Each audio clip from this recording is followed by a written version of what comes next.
I can refresh your orb, so you can't really deal with that. So this has been a Collapse special throughout like the entirety of this TI, and he's really good at it, and it looks pretty scary here. I will say the GAIMIN's lineup, it looks pretty good though so far. I think whenever you play against Dazzle, having that AA is really good if you can ever commit on him. Doing crazy Dazzle Spirit Breaker things, and Celery in trouble in the bottom lane, and that is going to be your first blood. Collapse will claim it with a bash. Of course, a little luck goes a long way. Step. Real quickly, want to give a shout out to our observers, our hardworking observers who have been keeping us through this entire tournament. Ace, maybe in some trouble here. Miposhka, he's trying to dodge all of these ghosts. He doesn't want to leave the calling. He'll take that extra bit of damage to try and risk it, but he does end up falling as a result. And now Ace, he'll have some helping in from Tofu. Beautiful dead shot to push him back in, and GAIMIN Gladiators, a very clutch fight there for them. Tofu and Ace, Inkswell combination with the Spirit Breaker. Oh, thought they were going to go on to Mira, but Mira is going through the portal. They don't have a stun to stop him. He gets the other side. Duraccio pursues. Dagger does hit him. Yeah, he's pretty damn slow, and he's going to hit him with another dagger. Mira, he needs the help from the Spirit Breaker. He has a snowball to buy a moment. Collapse, pops his ultimate, immediately goes for the kill onto Tofu. See if they can trade things out here for the shard and the calling.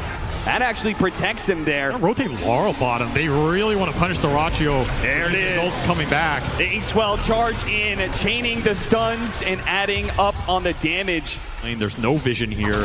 They probably had a read because Celery's been mid the whole time, right? It's going to limit where your observers are going to go. Just gets a really cheeky kill on the Spectre. Nice shard to buy some time. Good driving by Quinn. Gets around that little speed bump in the way. Hopefully Duraccio can finish him up, but not quite. No, Shalgrave comes in for long. Perfect timing there. Quinn does manage to get some decent damage on Toro, and Ace is here. He makes the difference. He makes it so Team Spirit can no longer fight bad. It's an overwhelming amount of team fight that he'll put to work to bring down Toro, and it looks like he's going to chase down Miposhka. Mira really trying for this one. He might just get himself killed in the process. Will it be good enough? Miposhka still dies. And sure enough, Mira, he's going to be in trouble as well. Good use of the shard, blocking him out, but he still falls. Cannot stop GAIMIN Gladiators as they bring all five, learning from Team Spirit perhaps. Smoke across the map. They failed to get the initiation on Collapse. We're going to try and join Quinn for the power rune. Quinn's going to need that help too. He silenced up the poison touch. The Inkswell's on top of him, but he does manage to get away with the swashbuckle just in time. The charge is going to complete. Collapse, he's got his ultimate. He may not even need it though. The poison touch slowed him down so much. And Miposhka is getting a TP out the shot. Oh, it is so close, but it runs out. It doesn't get there in time. And now a snowball to the other side to meet Duraccio, as it is now him who is surrounded by Team Spirit heroes. Too many to count. Especially when you don't have the global ability to connect. I mean, how much does Collapse think he can chunk through here? Tofu just left him alone. Tofu was needed to be able to disrupt this combination, but now Ace is left alone, speeds himself away. Somehow the Inkswell didn't go off in time, but Miposhka didn't pop that one. And Duraccio was like, okay, now it's my opportunity. Hello, Miposhka. Oh, almost got him with a fear shot there on the left-hand side, but Miposhka still dies. Collapse still in trouble, has a charge instead, opts for the TP out, but that doesn't make it. Calculations not on point here. Yeah, he could have just charged the other side of the map. Maybe he didn't have a good target, but there was a mid-wave. They will collect a 3x streak off him. Such an important kill too. GAIMIN Gladiators with the Ice Blast on top of Laurel. Now, because they're only 2K net worth up, they've hit some timings, yes, but they still have to worry about the double hand of Midas. They have to play this clean. They need to be able to get good executions, but they can't afford to use any pickoffs. Good roll in from Quinn. From behind, though, trapping Team Spirit. Shot goes out, looking for more. The Dazzle was shown there. Quinn getting in front of him. Blocks him out with a swashbuckle, slows him down with the inhibit from the diffuser plate. Allows Duraccio to do the damage. He pops a shallow grave. Laurel, he really wants to finish off Quinn. Will he get that kill? The poison touch. He's got a regen. A Lotus given over to him as well. All the anti-heal they have. And then also the Chaos Strike. That lifesteal the Chaos Knight is so dependent on. And there is no downtime for this lineup. Look at him, burned out of mana. They try and give him over a little bit, see if he can charge his way out of there, but he's silenced up by the calling, trapped in the corner. And then they use that Storm Panda to be able to catch more. Laurel's gonna die as well. The Dazzle getting no footing in this game. It slips right past Team Spirit. The high ground ward immediately spots him at Miposhka, and Duraccio recognizes that is the hero he wants to get first, and the dead shot bounces over to Toro and hit by the Rolling Thunder. He's trapped, caught, and there's nowhere to go from there. Too many disables on the side of GAIMIN Gladiators.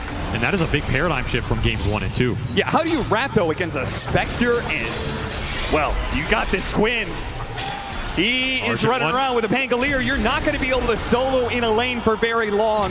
It only takes a few seconds for GAIMIN Gladiators to spot the opportunity and jump onto you. An Ice Blast not even needed. Tofu has the damage necessary to kill the support by himself.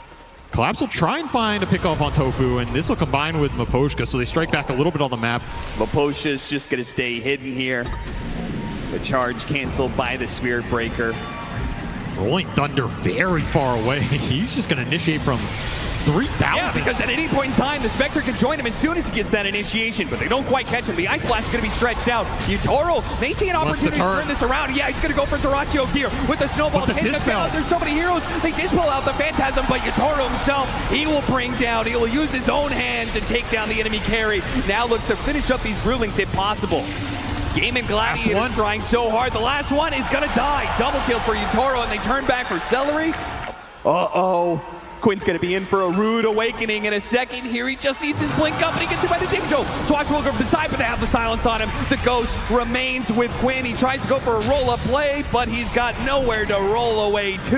Those have TP back, but stuck in the corner, gets some good damage from Swashbuckler. Too many heroes. Really nice scan to finish up that fight. So now it shifts the onus back on to GAIMIN in terms of you got to make an aggressive smoke, get vision back on the map, and keep setting up these pickoff plays for Dyrachyo, who's the one maybe getting picked off here. Centaur just walks in blind. Get a 3-second stun, pull him back in, but the silence is doing a lot of work. Quinn tries to roll up, but collapsing. The Ice Blast does manage to grab 2 of those cores, roll up the snowball onto Dyrachyo. They chase after Utoro. Utoro's in big time trouble. They give him the Shallow Grave. Oh, what a shard. BKB, but a beautiful shard blocking out some of these heroes. It's not enough. Utoro still falls, and now with the toss up in the air, Laurel will come down to a hard reality. Crash down, he does have the BKB, and look at that heal. That Aghanim Scepter with so many units around him, it's so much heal.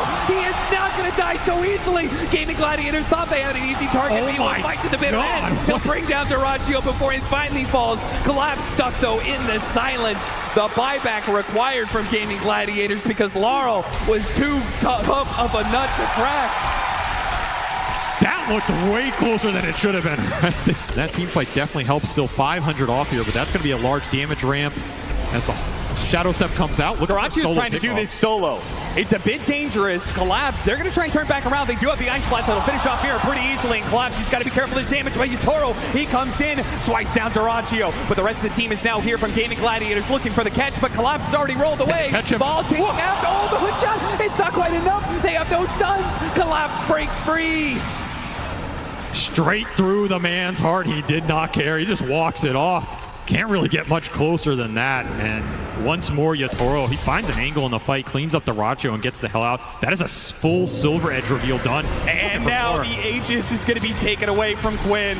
The pickoff game is shifting, right? Yes, it is. They're not respecting these Shadow Blades, not respecting the aggression, but a Eul's Scepter stalls him up. Collapse. Utoro actually has BKB. They do catch the Ancient Apparition. He's going to die pretty damn quickly there. Roll up. The Brewling's going to work, though. They need to stalling out Utoro. Now that his BKB is on cooldown, now their magic damage can really go to work, and they can slice and dice through that carry pretty damn quickly.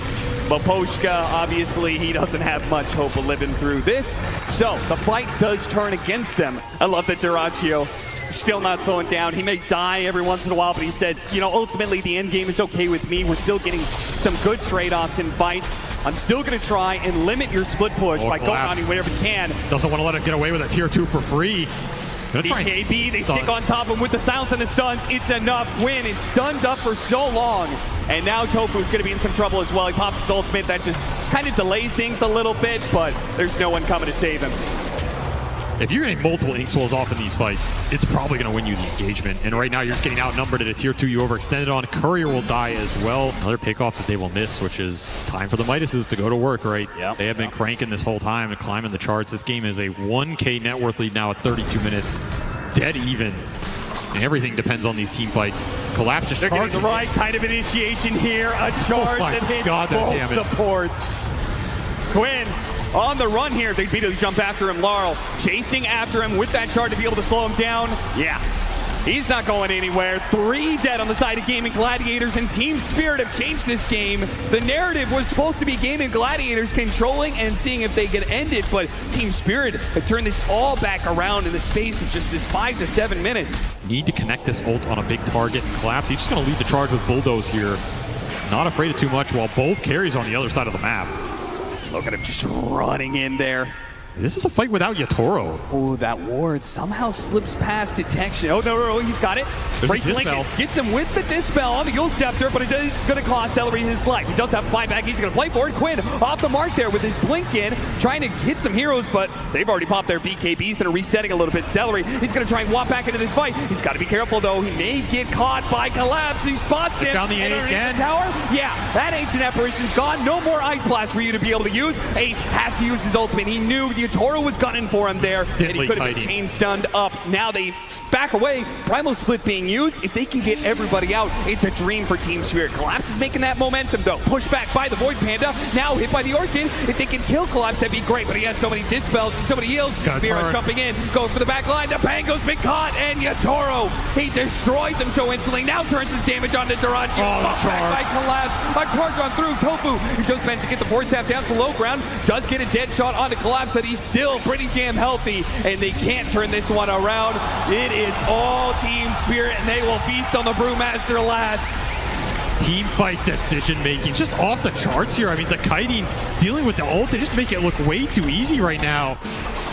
Otherwise, that is welcoming Team Spirit into your base. Charge complete, half his health. Yule Scepter is going to be used. Nicely breaking with that Lycan's, but he didn't use that Bulldoze towards the end there. And these are just free. They have the ways to get Collapse out every time. There's a Lycan's, there's a Swell, there's Four Staff's Grave. Yatoro's going to take his chance to poke. Burst down. Oh, man!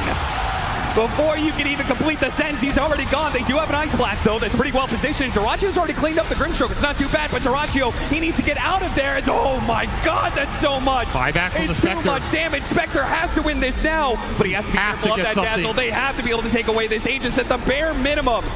Surely they have to go for more. They have to risk it. Collapse is going to charge on through to make sure you can't set up on Yatoro. Now Yatoro will turn back around on you. He's ready for that fight. He pulls back into Duracio. This could be it for Gaming Gladiators, and let's find a way out of it. Quinn's dead next. Now Duracio, a dive back for him. He falls. Tofu's pulled back in. He is pulled to his death, down into his grave. Quinn, last man standing for Gaming Gladiators. It will be a one-man stand. The highest net worth hero for Gaimin straight off the bat.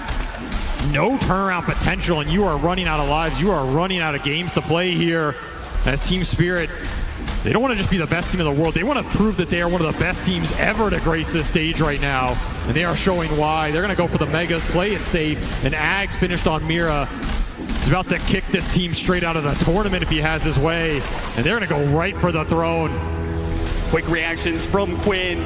Has to blink away. Just one little opening is all it takes with Mira lurking from behind. Ace back up. We'll see what he can do to stall this out. Gonna need one hell of a primal split here. Yatoro starts pushing forward. Mira doesn't quite get it there, and they actually stop the Spirit Breaker right in front of their base, but they're locked in by the shards. Quinn's able to hop around it, but now the Silva, it holds him in place. He can't do anything against that, but at least the Brewmaster can. Gets and they kick him in. But the throne is exploded, and now he's been... Welcome to hell. Oh no! It is too much for Gaming Gladiators to be able to handle. They are not going to be able to get through this. They have to pray to get out, but the Cathedral is merciless. It is Team Spirit who are unstoppable. They will take it. The best team in the whole goddamn world, without a doubt. Silence every other team. 3-0. Absolutely an incredible performance in the Grand Finals against the best team in the season, an undefeated Grand Final team in Gaming Gladiators, a team that has defeated an entire lower bracket to get here. They take 3-0 in record time, kick them out of this event, claim a second Aegis for the crew, the first one for Laurel, who has fit in immaculately with this roster. This is a team everybody had on their radar. On the comeback too, Team Spirit did it every way possible. Nothing is left for them but the handshakes in the end for Gaming Gladiators, who had an admirable run through the lower bracket. I mean, it was the stuff of great stories, but it comes to an end. And for 2 times, the second time in the Dota's history, Team Spirit will claim the Aegis. Team Spirit win the International.